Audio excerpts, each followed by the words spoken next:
ভারতের প্রায় 2 মিলিয়ন মানুষের বাসস্থান বলা যায় এটা।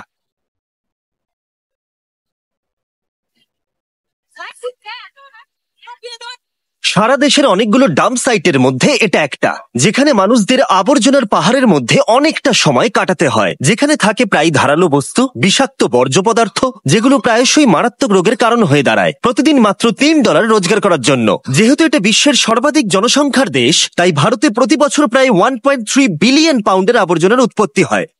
ধনী এবং দরিদ্রের মধ্যে ক্রমশ বেড়ে চলা সম্পদের পার্থক্যের জন্য লক্ষ লক্ষ মানুষ এই সমস্ত আবর্জনা বিক্রি করে তাদের জীবিকা নির্বাহ করতে বাধ্য হয়, আর তারা এই জীবনযাত্রার মধ্যেই আটকে পড়ে রয়েছে। এটা সত্যিই হতাশাজনক। এই প্রজেক্টে যখন আমরা নিয়েছিলাম তখনই আমরা জানতাম এটি কঠিন হতে চলেছে, কিন্তু আমার কোনো ধারণাই ছিল না যে এটি কতটা হৃদয় বিদারক হতে চলেছে এবং যা আমরা সরাসরি দেখেছি। আমি সত্যি বলতে এরকমটা আগে কখনো দেখিনি। একজন বাবা হিসেবে কারোর সন্তানকে এরকম একটা পরিস্থিতিতে কাজ করতে দেখে সত্যি খুব কষ্ট হচ্ছে, আর আমি সত্যিই জানি না আমি এটাকে কিভাবে বলে বোঝাবো। এটা ঠিক না। একজন মানুষ হিসেবে আমরা এদেরকে এই ধরনের কাজ করা থেকে আটকাতে পারি এবং ভালো কিছু করতে পারি। কিন্তু আবর্জনার স্তূপ এখানে একমাত্র সমস্যা নয়। জনসংখ্যার একটা বড় অংশ শহরের এই সমস্ত বস্তিতে বাস করে। এখানকার দারিদ্র এবং জীবনযাত্রার অবস্থা অত্যন্ত কঠোর। মানুষকে বাধ্য হতে হয়েছে রেল লাইনের পাশে তাদের বাড়ি তৈরি করে জীবন কাটাতে। আমরা এইমাত্র একজন মহিলার সাথে দেখা করেছি, বাহার যান, যে শীতকালে কুয়াশার জন্য ট্রেনে ধাক্কা খেয়ে তার 2 পাই হারিয়েছে। সত্যি কথা বলছি, এই ভিডিওটা করতে গিয়ে আমরা সব থেকে বেশি মানসিক কষ্ট অনুভব করেছি। আর যখন এই সমস্যার সমাধান করা অসম্ভব বলে মনে হচ্ছিল, তখন একটা অর্গানাইজেশন সাহায্যের জন্য এগিয়ে এলো। এ হলো শাফকাত। ভারতের মতো দেশে দরিদ্রদের সাথে যেভাবে আচরণ করা হয়, মনে হয় যেন তারা সমাজের কোনো অংশই নয়। তারা ময়লা আবর্জনা নিয়ে কাজ করে বলে মানুষ তাদের ময়লা আবর্জনাই মনে করে। শাফকাত হলো তিলজলা শেডের ম্যানেজিং ডিরেক্টর।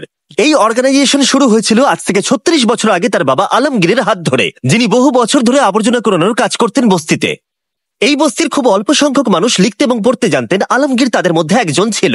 তিনি একজন স্কুল টিচার হয়েছিলেন এবং বুঝতে পেরেছিলেন যে নিরক্ষরতা দূরীকরণে তিনি এবার সুযোগ পেয়েছেন। আর তাই 1987 সালে তিনি প্রতিটি নিরক্ষর শিশুকে ক্লাসরুমে আনার অভিযান শুরু করেছিলেন।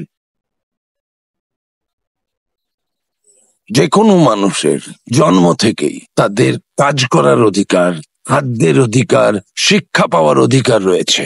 দারিদ্র্যের কোনো স্থান নেই। তারা প্রতিনিয়ত লড়াই করে চলেছে। যেহেতু তারা শিক্ষিত নয়, তাই তরুণ শিক্ষার্থীরা ক্রাইম করে। তাই এই সুযোগ সুবিধাগুলো আমাদের এই বাচ্চাগুলোকে দেওয়া জরুরি। এই শিশুদের মধ্যে একজন ছিল আকবর, যে আবর্জনার স্তূপের মধ্যেই জন্মগ্রহণ করেছিল। একটু বড় হতেই সে মা বাবার সাথে আবর্জনা কুড়ানো শুরু করতে বাধ্য হলো, শুধুমাত্র বেঁচে থাকার রসদ জোগাড় করতে। তার মানে এমন একটা জীবন যেখানে কোনো শিক্ষা নেই, কোনো সুরক্ষা নেই, এবং সব থেকে দুঃখের বিষয়, উজ্জ্বল ভবিষ্যতের কোনো সম্ভাবনা নেই। প্রায় 6 মাস আগেই ওর বাবা মারা গেছে, ফলে ওদের ফ্যামিলিতে খুব চাপ রয়েছে। এখন ওর মা পুরো একা, এবং তার পক্ষে এই পুরো পরিবারটা একা টেনে নিয়ে যাওয়া কার্যত অসম্ভব হয়ে দাঁড়িয়েছে। আকবর চাইনি এই জীবন যেখানে আছে শিশুশ্রম, দারিদ্রতা এবং এমন একটা চাপের জীবন যা সমস্ত শিশুর কাছেই অসহ্য। ও গেটের বাইরে থেকে স্কুলে কি হচ্ছে দেখে। আসলে কোনোদিন সুযোগ পায়নি স্কুলে ঢুকে ক্লাসে বসার। ওর এখন 12 বছর বয়স। ও কোনোদিন স্কুল যায়নি। ও জানেই না কিভাবে লিখতে পড়তে হয়। তুমি কি হতে চাও বলো? ইঞ্জিনিয়ার। ইঞ্জিনিয়ার?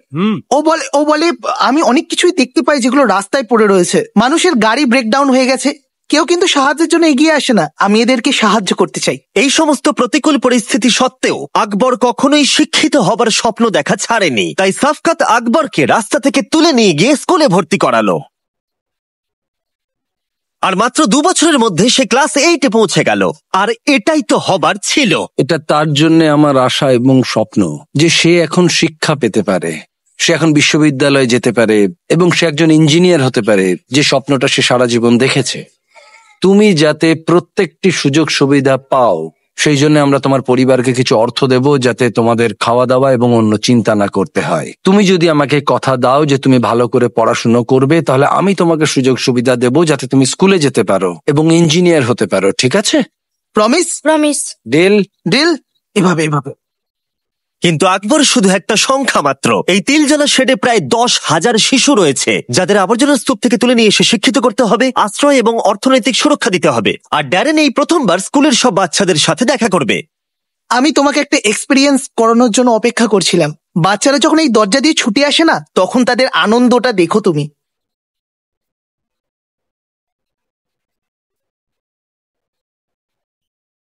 শেড 20,000 শিশুকে উন্নত জীবনের পথে নিয়ে গেছে। এটি এমন একটি সংস্থা যা বিশাল একটা পার্থক্য তৈরি করেছে। এটি শুধুমাত্র সেই 20,000 জীবন নয়, এটি তাদের সেই বিশাল পরিবারও যারা এই সমাজে জন্মগ্রহণ করে, এবং আরো অনেক সুযোগ সুবিধা এই সংস্থার থেকে তারা পায়। আপনি যখন একটা স্কুলের দরজা খুলবেন, জানবেন জেলের দরজা বন্ধ করছেন।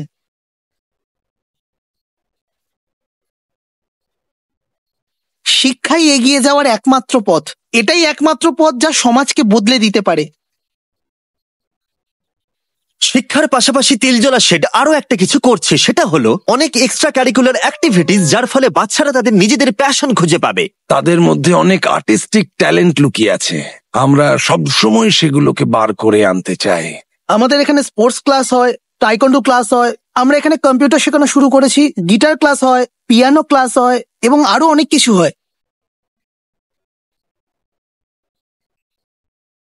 Thank you so much. একটু বড় বাচ্চারা ড্যারেনকে সায়েন্স এক্সপেরিমেন্ট করে দেখালো। আরে দারুণ!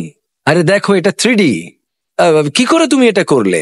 তুমি কি বলবে কিভাবে এটা বানালে? এগুলো সব রিসাইকেল করা জিনিস, যেমন কাগজ, প্লাস্টিক, কার্ডবোর্ড। স্যার, এটা একটা ওয়াটার ডিসপেন্সার, এভাবে জল পড়ে। আমি মনে করি যে এই বাচ্চারা কতটা উদ্ভাবনী এবং সম্পদশালী সেটা আমাদের প্রত্যেকের জানা খুবই গুরুত্বপূর্ণ। তাদের কাছে কাজ করার জিনিস খুবই কম, কিন্তু তবুও তারা এই জিনিসগুলো তৈরি করতে এবং নিজেদেরকে শিক্ষিত করতে প্রতিনিয়ত চেষ্টা করে চলেছে। এমন অনেক সম্ভাবনা রয়েছে যা এই বাচ্চাদের মধ্যে এখনো লুকিয়ে আছে, কিন্তু তারা শিক্ষার সুযোগই পায় না। এভাবে তিলজলা শেড তাদের সম্প্রদায়ের মধ্যে বড় প্রভাব ফেলা সত্ত্বেও এই সমস্যা একার পক্ষে সমাধান করা খুবই কঠিন। এই সম্প্রদায়ের অনেক কিছু প্রয়োজন, তার জন্য তারা লড়াই করে চলেছে। আমরা আমাদের কাজের পরিধি আরো বাড়াতে চাই, কিন্তু তার জন্য আমাদের মতো অর্গানাইজেশনগুলোর অনেক সমস্যা রয়েছে। আমরা ঠিকঠাক রিসোর্স পাই না। আর ভারতে এই সমস্যার সমাধানে যাতে আমরা দীর্ঘকালীন প্রচেষ্টা চালিয়ে যেতে পারি, তাই 1 বছরের জন্য তিলজলা শেডের এই প্রোগ্রামের ফান্ড আমরা দেব বলে ঠিক করলাম, যাতে এই প্রোগ্রাম কলকাতার বিভিন্ন অংশে ছড়িয়ে পড়ে এবং ভারতবর্ষের বিভিন্ন প্রান্তেও। এই সব কিছু আপনাদের জন্য সম্ভব হচ্ছে। আপনাদের ভিউয়ারশিপের জন্য বেস্ট ফিলান্থ্রপি অনেক সাহায্য পাচ্ছে, আর আমরা একজন রেসিপিয়েন্ট হিসেবে বলছি, আমরা বেস্ট ফিলান্থ্রপি থেকে অনেক সাহায্য পাচ্ছি। তারা আমাদের প্রতিশ্রুতি দিয়েছেন শুধুমাত্র আপনাদের জন্য। আপনাদের এই সাপোর্টের জন্য অনেক অনেক ধন্যবাদ। কিন্তু এছাড়া আরো একটা সারপ্রাইজ ছিল। শফকাত বলেছিল অনেক বাচ্চারাই কম্পিউটার শিখতে চায়, কিন্তু লোকাল লাইব্রেরিতে যথেষ্ট সংখ্যক কম্পিউটার ছিল না যাতে সমস্ত বাচ্চারা শিখতে পারে। তাই আমরা সাহায্য করলাম। আমরা আরো কিছু করতে চেয়েছিলাম, তাই আমরা কম্পিউটার নিয়ে এসেছি। কঠিন দিন থাকবে, চ্যালেঞ্জও থাকবে, কিন্তু একজন সমাজকর্মীর কাজ হলো একটা স্ট্র্যাটেজি খুঁজে বার করা যাতে এই অসুবিধাগুলোর থেকে মুক্তি পাওয়া যায়। এতে যে অসুবিধাই আসুক না কেন, আমরা সেগুলো জয় করতে পারি। কিন্তু এখানেই শেষ নয়। শফকাত ড্যারেনকে মহেশ আর অধীরের সাথে দেখা করালো, 2 ভাই যারা আবর্জনা কুড়ানোর কাজ করে আসছে তাদের 13 বছর বয়স থেকে। তারা খুব ভোরবেলায় কাজ শুরু করে দেয় আর 12-13 ঘন্টা কাজ করে, এবং তাদের পরিবার অনেক বড়। এই যে কাজগুলো দেখছেন এইগুলোই আমরা করি, আর এই করেই বাচ্চাদের সরকারি স্কুলে পড়াই, আর এইসব করেই সংসার চলে। মহেশ ড্যারেনকে বলল যে তাকে প্রতিদিন ঘন্টার পর ঘন্টা আবর্জনা বইতে হয়, এবং সে তার বাচ্চাদেরকে স্কুলে পাঠাতে চায়, এবং এই স্বপ্ন নিয়েই সে বেঁচে আছে। $5-6 একটা পরিবার চালানো খুবই কঠিন ব্যাপার, কারণ এটা অনেক কম টাকা। মহেশ তারপর ড্যারেনকে তার বাড়ি দেখাতে নিয়ে গেল এবং দেখালো তাদের প্রাত্যহিক লড়াই কতটা কঠিন। এখানে অসহনীয় গরম, এবং এটা গ্রীষ্মের সেই উষ্ণতম সময়ও নয়। আসলে এখন শীতের শেষ, কিন্তু এর মধ্যেই এখানে গরম পড়ে গেছে। মহেশের কাছে এই গরমের অন্যতম বড় সমস্যা হলো খাবার নষ্ট হয়ে যাওয়া। তাই উপায় না থাকায় কখনো কখনো তাকে খাবার না খেয়েই কাজ করতে হয়, যেটা এই কাজ করার জন্য স্বাস্থ্যের দিক থেকে অনেকটাই ক্ষতিকর। আমরা দেখেছি যে তুমি তোমার পরিবারের জন্য কতটা কষ্ট করছো, তাই আমরা তোমাকে একটু সাহায্য করতে চাই। আমরা তোমাকে একটা রেফ্রিজারেটর দিতে চাই। আর একটা জিনিস তোমায় বলতে চাই, তোমার বাচ্চা যখন একটু বড় হবে তখন তাকে ভালো স্কুলে ভর্তি করো, আমরা তার অর্থ দেব, ঠিক আছে? হ্যাঁ স্যার, অনেক ধন্যবাদ। খুব ভালো থেকো বন্ধু। যখন বিস্ট ফিলান্থ্রপি প্রথম ডোনেশন নেওয়া শুরু করেছিল, তখন আমরা কোনো ইন্টারন্যাশনাল প্রজেক্ট করিনি এবং আমরা এটা অ্যানাউন্সও করিনি যে আমরা এরকম একটা করতে যাচ্ছি। কিন্তু প্রথম সপ্তাহে যে দেশটি সব থেকে বেশি ডোনেশন দিয়েছিল বিস্ট ফিলান্থ্রপিকে, সেটি হলো ইন্ডিয়া। এটি ভারতীয় জনগণের অসাধারণ উদারতা এবং মানবতার প্রদর্শন করে এবং তখন থেকেই বেস্ট ফিলান্থ্রপির সাথে এখানে আসা এবং তারা আমাদের প্রতি যে অসাধারণ উদারতা দেখিয়েছে তার প্রতিদান দেওয়া আমার কাছে অগ্রাধিকার পেয়ে এসেছে। আমি স্মিথ ব্রাদার ফ্যামিলি ফাউন্ডেশনকে একটা বড় শাউট আউট দিতে চাই। যখন ড্যারেন জানতে পারলো এই প্রোগ্রামের অনেক বাচ্চারাই রোজ খেতে পায় না, তখন সে তার পুরনো কিছু বন্ধুর সাথে যোগাযোগ করলো আর তারা তাকে খুব সাহায্য করলো। তারা 2 বছরের জন্য 80টা পরিবারের খাবারের দায়িত্ব নিল। এত ভালো হবার জন্য ধন্যবাদ। থ্যাংক ইউ ইন্ডিয়া, আমরা তোমাদের ভালোবাসি। তিলজলা শেডে ডোনেট করার জন্য নিচের লিঙ্কে ক্লিক করুন।